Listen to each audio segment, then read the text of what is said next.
Bonjour et bienvenue sur Creative Lifestyle, votre accélérateur de bonheur. Je m'appelle Sophie Roux et je suis votre hôtesse. Creative Lifestyle est une série de podcasts audio qui viennent compléter gratuitement ma démarche de coach de vie. Sur un ton ludique et joyeux, vous retrouverez ici des thématiques telles que le style de vie, la créativité et le développement personnel. Je partage avec vous de façon intime et authentique mes nombreuses expériences de vie et mes réflexions, mais aussi mes coups de cœur via des entrevues. Vous aimez Creative Lifestyle et vous souhaitez contribuer à son développement? Rien de plus simplissime. Abonnez-vous gratuitement à la chaîne, soyez un auditeur actif et super actif en aimant et commentant vos épisodes préférés. Prêt à mettre un accélérateur de bonheur dans votre vie? C'est parti! Wouhou!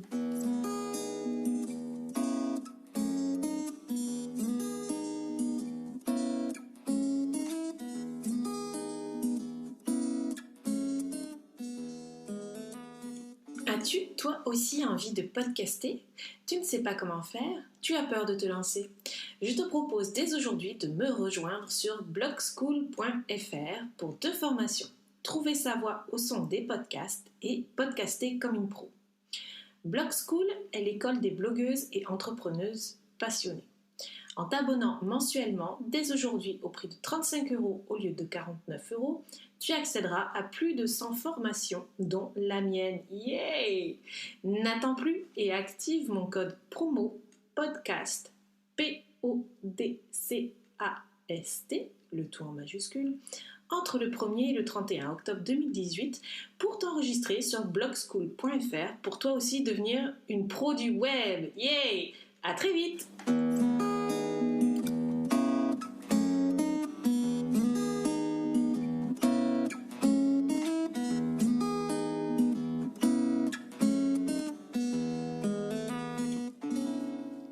Dans les dernières semaines, j'ai eu beaucoup de plaisir à partager avec toi mes outils préférés au quotidien.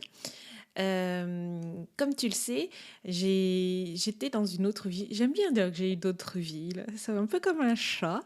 Mais c'est ça, j'ai eu plein d'expériences différentes dans ma vie.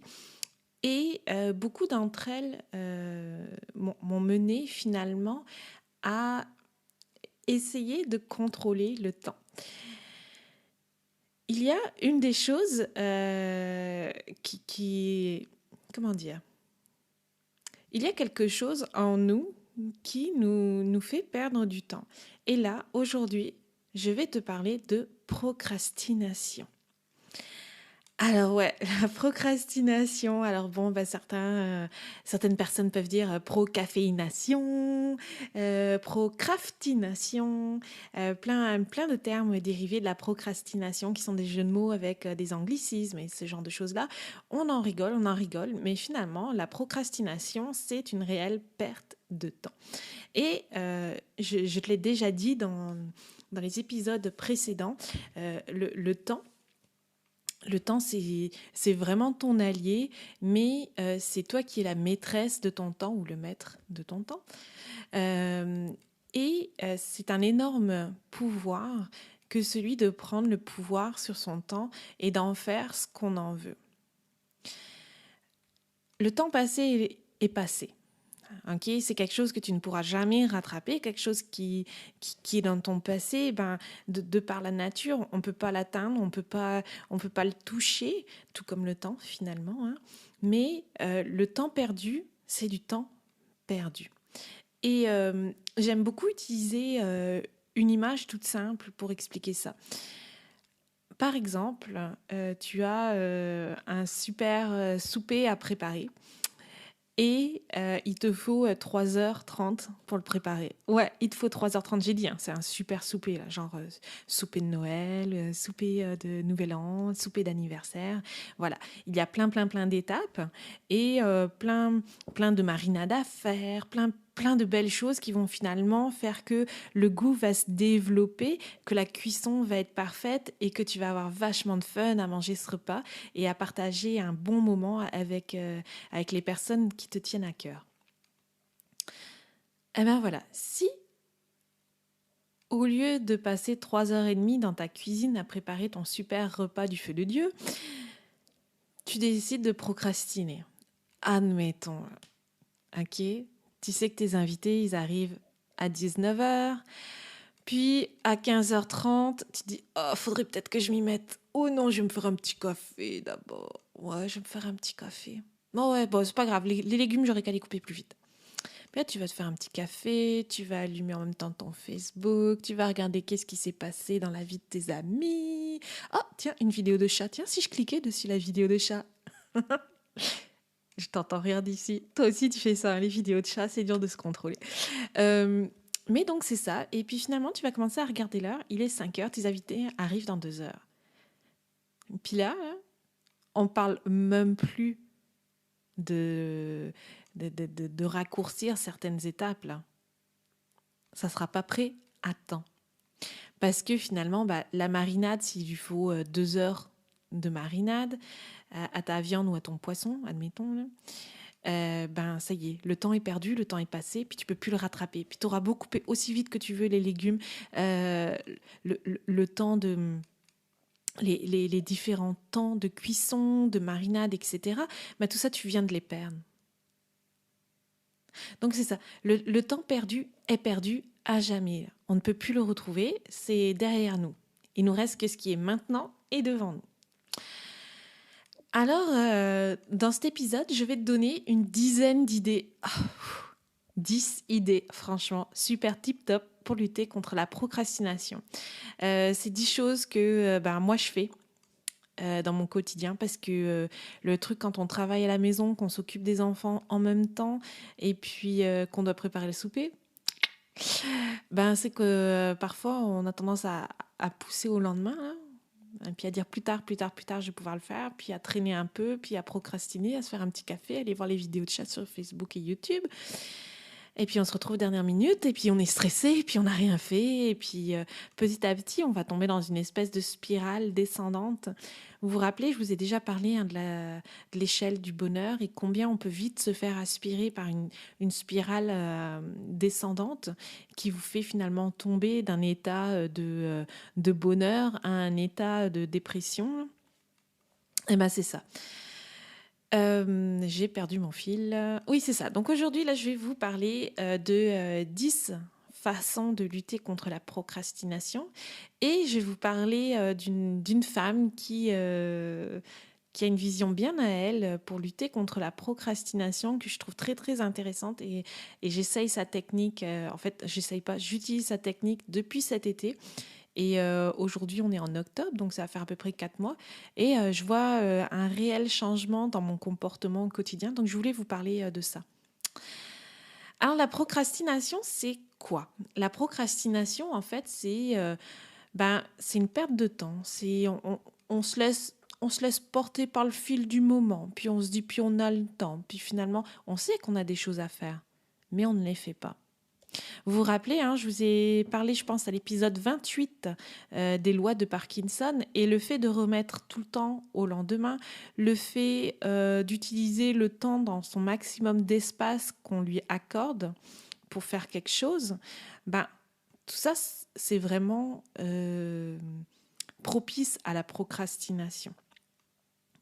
Le truc avec la procrastination, puis c'est vraiment quelque chose que je vois quand je parle avec mes amis de oh, je trouve pas le temps, ou quand je parle avec mes clients aussi en coaching, c'est que la procrastination veut pas être propice à un état végétatif. Puis dans la végétativité, c'est francophone ça, végétativité? Moi, au pire on l'ajoute dans le dico. Dans cet état de végétation, on végète là, puis on fait rien. Et puis finalement, petit à petit, on perd le goût. On perd le goût de faire les choses, on perd le goût d'être de bonne humeur, on perd le goût d'apprécier finalement un petit moment de repos. Et donc tout ça fait qu'on a tendance à descendre dans un état de déprime, de pseudo-déprime, ou les premiers états de dépression. Et ça fait que finalement, cette procrastination, elle nous empêche d'avancer. Imaginez-vous là, vous marchez dans un champ, puis le champ, je vais l'appeler le champ de votre succès. Mais le succès vous attend de l'autre côté du champ. Ok? Puis là, vous marchez. Pom, podom, pom, pom, pom, pom. Il fait beau. Oh, oh, oh, je fais plein de choses. J'avance dans mes projets. Pout, pout. Et puis là, tout d'un coup, il y a un sable mouvant. Puis là, vous restez pogné dedans, là, comme on dirait en bon québécois. Donc, c'est-à-dire, vous restez coincé là-dedans. Eh bien, la procrastination, finalement, c'est comme un sable mouvant. C'est que ça vous empêche d'avancer. Et qu'est-ce qui va se passer parce que ça vous empêche d'avancer? Ben, vous n'allez pas réussir à sortir là de ce champ du succès. Vous n'allez pas y arriver. Et petit à petit, cette petite étendue de sable mouvant, ben, elle va s'agrandir, s'agrandir, s'agrandir, s'agrandir jusqu'à prendre tout l'espace de votre champ du succès. Et qu'est-ce qui va se passer? Ben, vous allez être stressé, vous allez être fatigué, parce que vous allez perdre beaucoup d'énergie là pour essayer de sortir de ce sable mouvant. Vous allez très certainement laisser tomber vos projets, vos envies, vos rêves. Et ça, il faut savoir que la procrastination, ça tue énormément de projets, ça les empêche de se développer, ça vous empêche d'aller vers le succès. Ok, bon, j'espère que l'image n'était pas trop violente là, mais bon. Alors maintenant, je vais vous dire les 10 choses que vous pouvez faire pour lutter contre la procrastination. Je suis fière de moi parce que j'arrête pas de dire procrastination, puis j'ai pas bégayé une seule fois. Bref, alors 10 choses, c'est parti mon kiki. La première chose, ça va être de planifier votre journée la veille ou en début de semaine. Alors, je vous ai déjà dit dans plein d'épisodes, utilisez les outils que vous avez à portée de main. Utilisez les agendas, bullet journal, agenda électronique. Et puis utilisez-les efficacement. En planifiant votre journée la veille ou en début de semaine, tout simplement, vous savez tout ce que vous avez à faire dans un certain temps imparti, mais aussi si vous êtes fatigué et que vous avez besoin de prendre un petit temps de repos, vous pouvez prendre un petit temps de repos. Mais ce temps-là ne sera pas de la procrastination. C'est un temps de repos que vous vous mettez dans votre déroulement, dans votre planification de journée. Ok ? Alors déjà, la première chose à faire, c'est de planifier. La seconde chose à faire, c'est de s'accorder du temps à soi. Et ça, c'est vraiment quelque chose de super important parce que, en fait, quand on procrastine, on a l'impression qu'on prend du temps de repos, qu'on prend du temps pour soi. Mais quand on est dans la procrastination, on est dans... comment dire ça? Vous subissez. Ok? Vous subissez des vidéos de petits chats, par exemple. Vous n'êtes pas en contrôle. Alors que lorsque vous vous accordez du temps pour vous, vous êtes dans la pleine conscience, vous êtes vraiment maîtresse de votre temps. Là, il y a une réelle différence entre s'accorder du temps à soi, qui va être un temps de repos, un temps sportif, un temps de lecture, mais un temps dans lequel vous n'allez pas créer, vous n'allez pas produire. Ok ? La procrastination, par contre, vous vous rappelez, c'est un sable mouvant, ça vous empêche d'avancer et vous le subissez. Alors, s'accorder du temps à soi, moi, qu'est-ce que je fais? Je fais 10 minutes de méditation. Tous les matins avant 9h, j'essaye de faire 10 minutes de méditation pour libérer mon esprit. Puis, au-delà de libérer mon esprit, ça m'a appris plein de choses, la méditation. D'ailleurs, vous inquiétez pas, je vais vous faire un épisode, je pense, juste sur la méditation.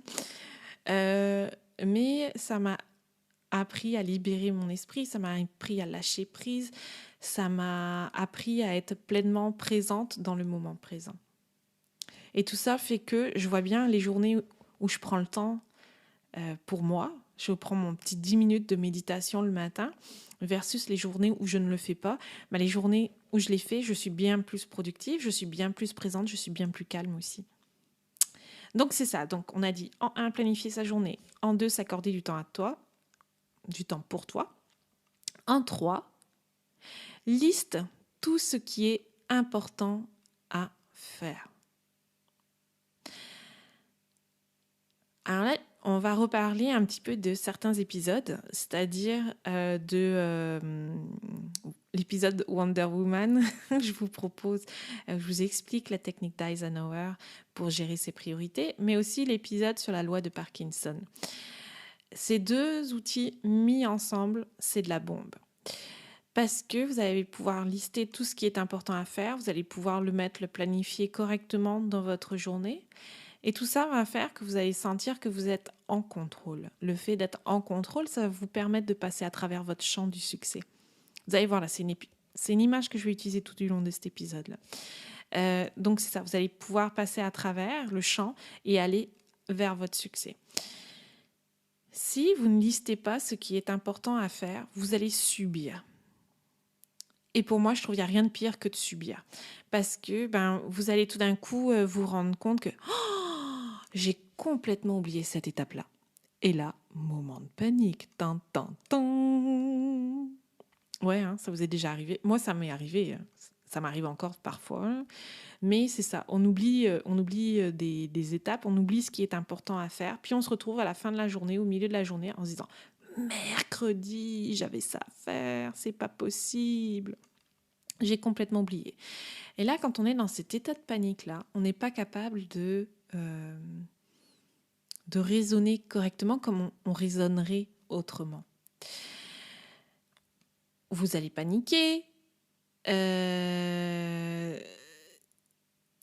Au-delà de la panique, comme c'est la panique qui va prendre le dessus, finalement, les choix qui seront faits ne seront pas forcément les bons choix.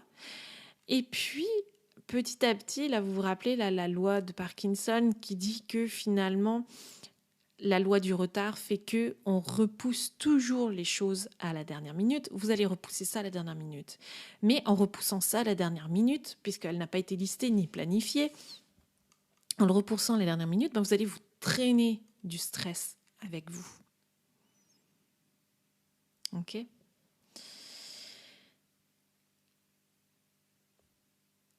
C'est vraiment important de se mettre en action et de le faire en commençant toujours par le plus important. C'est vraiment quelque chose de très, très...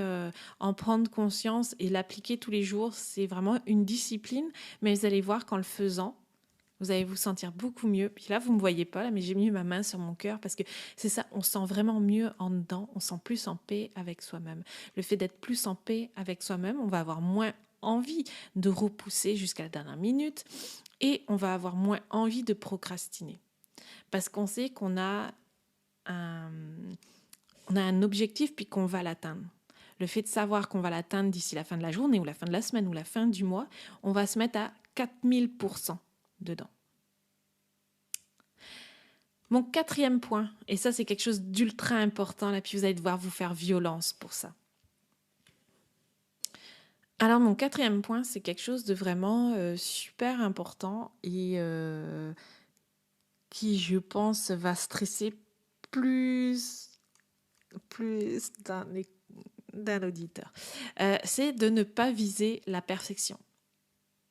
What?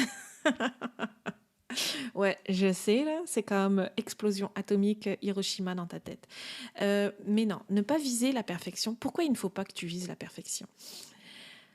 Alors déjà, ça demande beaucoup de maturité de ne pas viser la perfection. Parce que on veut toujours que tout soit parfait. Le fait de vouloir que tout soit parfait, tu vas te mettre une énorme pression. Et moi, je lis vraiment... quand je dis lier, c'est je lis vraiment la procrastination et le stress, c'est deux copains. Ok, l'angoisse et la procrastination, c'est deux copains. Ils vont ensemble. Le fait de viser la perfection, admettons si c'est quelque chose de nouveau que tu essayes de faire, tu vas te dire « Ah, mais c'est trop compliqué. Je vais pas y arriver. » Moi, je vais pas y arriver. Je suis pas sûre de pouvoir le faire, là. Moi, ici, je regardais plutôt quelques petites vidéos. Et si j'allais boire un café? Et si je faisais autre chose plutôt que de faire ce que je voulais faire? En fait, c'est très résumé, là. C'est très stéréotypé, mais c'est pas mal ça, la réflexion qui se passe dans notre cerveau. Parce que on vise la perfection, qu'on sait qu'on aura du mal à l'atteindre, bah, automatiquement, notre cerveau se met en safe zone, en zone de sécurité. Et à ce moment-là, il va te dire, non, non, non, non, regarde, tu vas pas risquer de faire ça, là, et de te stresser, de t'énerver à faire ça. Va plutôt vers le côté obscur de la procrastination. Va te détendre devant des vidéos de petits chats. Donc, en ne visant pas la perfection, mais en visant le meilleur de ce que vous pouvez être capable de faire, ça change. Ça change la donnée. Et puis, il faut savoir là, que la perfection, là, Léonard de Vinci, là, avant de faire des trucs ultra parfaits, ben, il a fait pas mal de croquis, il a fait pas mal d'essais, il a fait pas mal d'erreurs, il a beaucoup appris, il a beaucoup étudié. Ouais. Et vous aussi, vous pouvez être capable de le faire. Wouhou! Alors, la 5e chose, c'est de demander de l'aide ou de brainstormer avec des mentors ou avec des personnes qui sont ultra productives dans ton équipe ou dans ton entourage. Le fait de demander de l'aide, c'est une petite béquille qu'on se garde. Et puis, c'est quelque chose d'intéressant. Moi, j'hésite pas à demander de l'aide. J'hésite pas à brainstormer avec des personnes. Quand des personnes même me demandent tout simplement Hey Sophie, j'ai besoin d'aide pour ceci ou pour cela. Quand je vois que je peux les aider, je les aide. Je le fais avec grand, grand plaisir. Et de ces conversations-là, de ces échanges d'idées, naît toujours quelque chose de plus grand, de plus beau, de plus fort. Le fait est que quand tu te retrouves dans un cul-de-sac, tu as tendance à te tourner en rond. Okay. Moi, je le fais aussi. Là. Je tourne en rond dans mes idées. Je vois bien que je ne suis pas capable. Et parfois, juste le fait de lever la tête, de regarder dans une autre direction, entre autres en demandant de l'aide ou en parlant avec quelqu'un, automatiquement, pouf, ça me change ma perception d'idées. Et là, je vais te parler d'un exemple tout bête. Il y a quelques mois, j'étais complètement bloquée dans l'écriture de mon livre, mon fameux livre qui finira par sortir un jour. Et j'ai tout simplement contacté une amie qui aime beaucoup lire, qui ne lit pas forcément dans le domaine dans lequel j'écris. Et je lui ai dit, écoute, je suis vraiment bloquée, j'aurais besoin de ton input, peux-tu m'aider? Elle a pris 1 heure de son précieux temps pour m'aider et je l'en remercie. Et juste le fait de verbaliser en fait mon problème avec elle, déjà j'ai comme eu une solution qui est venue dans ma tête. Donc j'ai parlé de cette solution-là avec elle. Elle a apporté de l'eau à mon moulin et pouf, ça a décanté tout le reste. Alors que ça faisait des semaines et des semaines que je me prenais la tête, que j'arrivais pas à avancer, que je procrastinais aussi dessus. Donc voilà, donc n'hésite jamais à demander de l'aide aux bonnes personnes. Hein. C'est pour ça que je dis mentor ou personne super productive ou personne connexe à ton domaine parce que ça peut être vraiment mind-blowing, comme on dit. Là. Ça peut être vraiment le fait d'apporter un regard extérieur à un projet ou à une situation, ça te permet finalement d'agrandir le chemin. Ça te permet d'augmenter les possibilités qui sont devant toi. Donc voilà. 6e chose pour lutter contre la procrastination. Apprends à respecter les délais et les échéanciers. Okay, puis là, je te propose de retourner écouter l'épisode sur les lois de Parkinson. C'est tout simplement que le retard a tendance à se cumuler.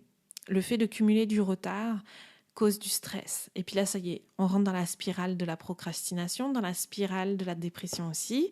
Et le fait de te stresser avec des délais non tenus, avec des échéanciers non tenus, tu vas moins produire. C'est idiot, hein. C'est vraiment idiot ce comportement-là qu'on a tous, qu'on fait tous, moi la première.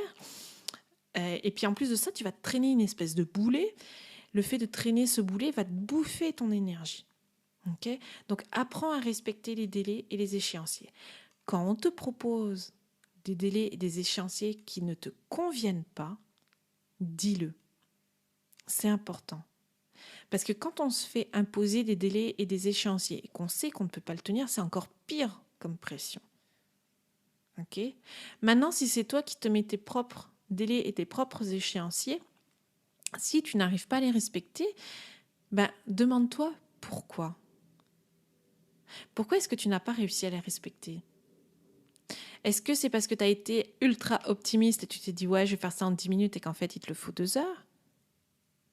Ou est-ce que c'est parce que tu as procrastiné et tu n'as rien fait ? Il n'y a que toi qui peux répondre à ça. Alors, je répète les 6 premiers points. Planifier sa journée, s'accorder du temps à soi, lister tout ce qui est important à faire, ne pas viser la perfection, demander de l'aide et enfin, respecter les délais. On y va avec les 4 derniers. Alors, le 7e point, ça va être de bloquer du temps de travail selon ton horloge biologique dans ton agenda. Alors, vous savez, tu le sais, là, je t'ai parlé du block timing, je pense dans le dernier épisode. Oui, c'est ça, dans le dernier épisode. C'est vraiment quelque chose d'important. C'est un super outil que tu peux utiliser efficacement pour lutter contre la procrastination. Mais j'ai découvert un autre outil que tu peux mettre avec ça, c'est de t'accorder du temps de travail selon ton horloge biologique. Et on n'est pas tous pareils. Moi, par exemple, je suis quelqu'un de super lève-tôt. Le matin, tu peux me demander la lune, je vais aller te la décrocher, je te la ramène dans ma poche. Tu me demandes ça à 2 heures de l'après-midi, j'en suis incapable. Donc, en fait, c'est ça. On a tous une horloge biologique différente. On a tous nos façons de travailler vraiment différentes. Et le fait de se connaître soi-même et de connaître son emploi du temps et d'être maîtresse de son emploi du temps, tout ça, ça va te permettre finalement d'être plus efficace au meilleur moment, de venir t'accorder du temps de qualité à toi au meilleur moment, de venir travailler au meilleur moment et de venir finalement faire les choses qui sont un peu plus relax au meilleur moment pour toi. 8.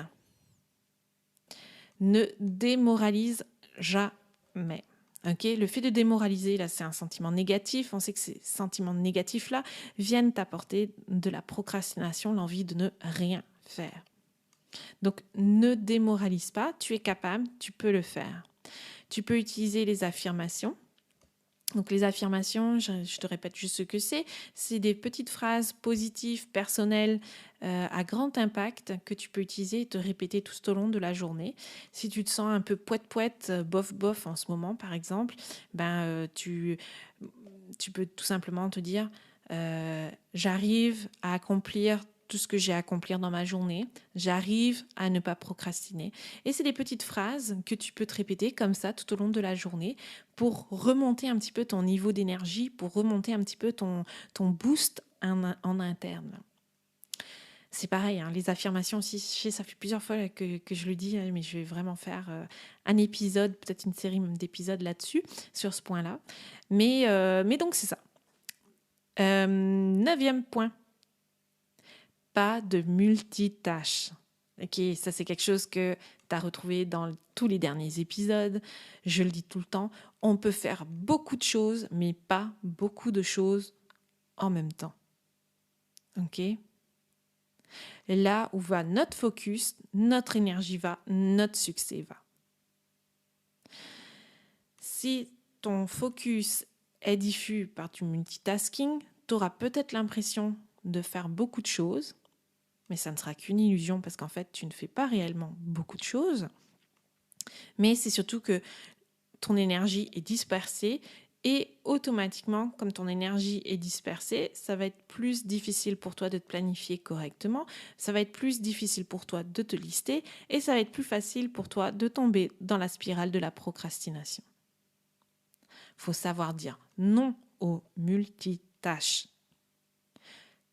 Tâches successives, oui. Multitâches au même moment, non. Moi, je crois que j'ai été claire. Enfin, dernier point. Et alors ça, c'est vraiment quelque chose qui va vous faire danser, chanter, t'amuser. 10e point, apprends à te récompenser. Ok, aujourd'hui, là, tu atteins un jalon. tu finis un projet, tu es juste passé à travers une journée qui était difficile, récompense-toi. Chaque célébration fait du bien. Alors, tu peux te récompenser par tout simplement t'accorder un petit 15 minutes au téléphone avec ta meilleure amie. Tu peux te récompenser avec, pourquoi pas, un petit thé bien chaud et super épicé que tu adores. Et puis, tu peux te récompenser par une belle marche dans un bois. Il y a plein de récompenses que tu peux inclure dans ton quotidien.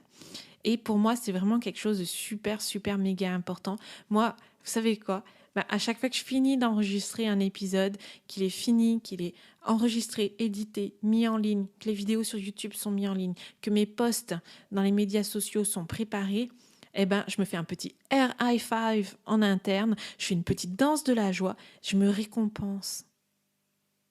Le fait de me récompenser, tout simplement, ça apporte une belle énergie à tout le travail que j'ai accompli, à tout ce que j'ai fait, et ça me fait du bien. Et automatiquement, mon cerveau associe mes récompenses avec ce que j'ai fait. Et automatiquement, quand je dois me remettre à faire une tâche, un projet qui est dans les mêmes eaux, mon cerveau, il n'est pas en mode safe zone. Mon cerveau, il est en mode open. Il est ouvert. Il est ouvert au succès. Il est ouvert à célébrer. Là. Mon cerveau, là, je te le dis, il a hâte que je me lève les fesses de ma chaise et que je fasse ma petite danse de la joie. Ok ? Donc ça, c'est vraiment quelque chose de super important. Et autant tu peux le faire pour toi, mais tu peux le faire aussi avec les personnes qui t'entourent. Moi, j'avais l'habitude, quand je travaillais en équipe, quand on avait passé un jalon difficile ou que je sais que mes collègues avaient vraiment galéré sur un point du projet, je leur apportais, surprise, un gâteau aux bananes. Ça sortait de nulle part, là. Ok. Mes collègues prenaient toujours du poids quand je travaillais avec eux. Ça, c'était quelque chose, là. Mais c'est ça. Donc, j'apportais un petit café, une petite récompense, puis on prenait un petit 15 minutes de pause ensemble, qui n'était pas de la procrastination, mais de la récompense. Hein, c'est pas la même chose, mais c'est ça, on célébrait ensemble. Je le fais aussi avec mes enfants. Quand ils font quelque chose, qu'ils atteignent un jalon, il y a une petite récompense. Puis c'est pas une récompense matérielle, c'est une récompense physique, c'est un câlin en plus. J'ai jamais assez de câlins de mes fils, c'est horrible. C'est un câlin, c'est on va aller se promener. C'est un samedi matin, on va aller au village, puis on va faire le tour du petit village. Voilà, c'est des petites choses comme ça, mais ce sont des récompenses. Donc, mes 10 points. Planifie ta journée. Accorde-toi du temps de qualité pour toi. Liste tout ce qui est important à faire. Ne vise pas la perfection. N'hésite pas à demander de l'aide. Respecte les délais. Bloque du temps de travail selon ton horloge biologique. Ne te démoralise pas. Tu es capable, tu vas y arriver. Pas de multitâche. Et enfin, le dernier, récompense-toi. Donc ça, c'est vraiment les 10 choses que je fais au quotidien pour vraiment lutter contre la procrastination.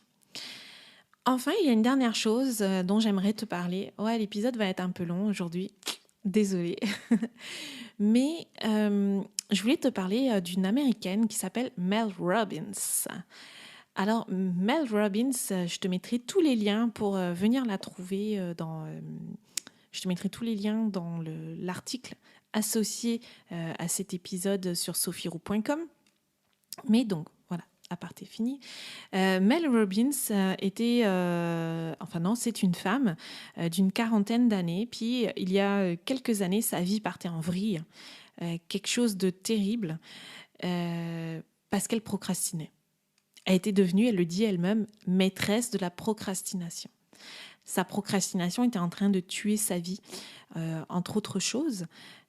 Je t'incite vraiment à aller écouter des vidéos sur YouTube et tout ça parce que c'est assez touchant ce qu'elle dit. Et un matin, elle s'est levée et elle a dit plus jamais. Je ne veux plus procrastiner. Elle a développé une méthode, là que je vais te résumer, mais elle a développé une méthode pour lutter contre la procrastination, là, puis vraiment une méthode assez électrochoc. c'est tout simplement un petit compte à rebours. 5, 4, 3, 2, 1, go, je me lève. C'est aussi bête que ça. Et en fait, à chaque fois qu'elle se trouve à procrastiner, c'est ce qu'elle fait. 5, 4, 3, 2, 1, go, je me lève. Le fait de dire go, je me lève, tu te rappelles là, le fameux chant du succès avec les sables mouvants? Le fait de dire go, je me lève, elle sort de son sable mouvant et elle avance. Alors, il y a plein de choses qui font que cette méthode-là fonctionne, qu'elle a eu beaucoup de succès à travers le monde. Elle a sorti un livre que je te conseille pas trop d'acheter parce que toutes les informations, tu les trouves sur YouTube. Mais donc c'est ça, elle a sorti un livre, elle donne des conférences partout autour du monde. Et en fait, elle explique son fameux 5, 4, 3, 2, 1, go c'est comme un lancement de fusée. Ça envoie un message clair à ton cerveau, là, à notre cerveau, en disant 5, 4, 3, 2, 1, go, pa! C'est parti. Puis ça peut être un lancement de fusée, ça peut être un lancement de course ou quelque chose, tu vois, de quelque chose qui démarre, qui s'enclenche et tu y vas.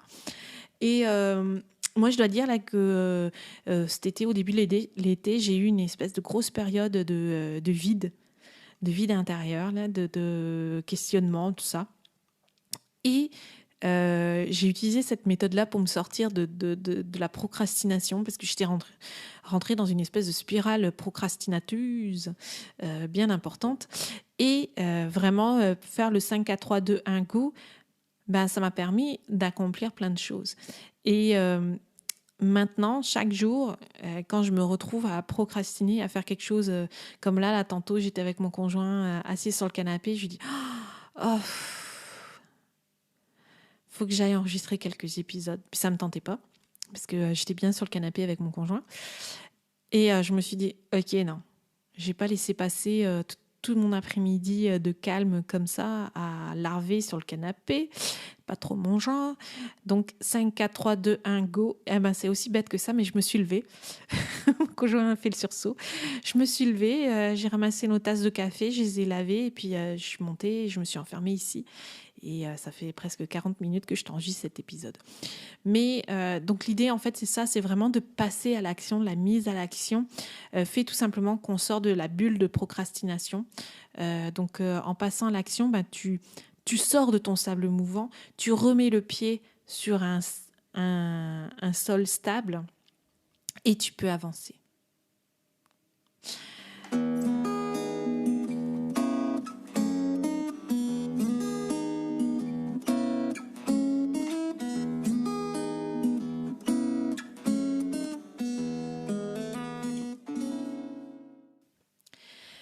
Eh bien voilà, j'espère que cet épisode va t'aider réellement à lutter contre la procrastination. Si toi tu as des super trucs dont je n'ai pas parlé pour lutter contre la procrastination, n'hésite pas à me laisser des petits commentaires. Ça me fera plaisir de découvrir des nouvelles techniques et qui sait peut-être de faire un nouvel épisode avec les techniques pour lutter contre la procrastination de mes auditeurs. J'adorerais faire ça.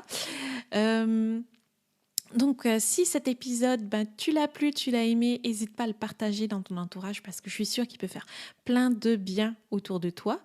Mais aussi, n'hésite pas à mettre des petits pouces en l'air, des étoiles et des cœurs selon la plateforme que tu utilises pour écouter cet épisode-là. C'est la meilleure façon de me récompenser pour tout le travail. N'oublie pas, il ne te reste que 15 jours pour profiter de la promotion sur blogschool.fr. Pour me rejoindre dans le cadre de 2 formations, trouver sa voix au son des podcasts et podcaster comme une pro. Toutes les informations se retrouvent sur blogschool.fr. Le code promo est podcast aux surprises, PODCAST, et est valable entre le 1er et le 31 octobre 2018. Alors toi aussi, deviens une pro du web. À très vite. Bye bye.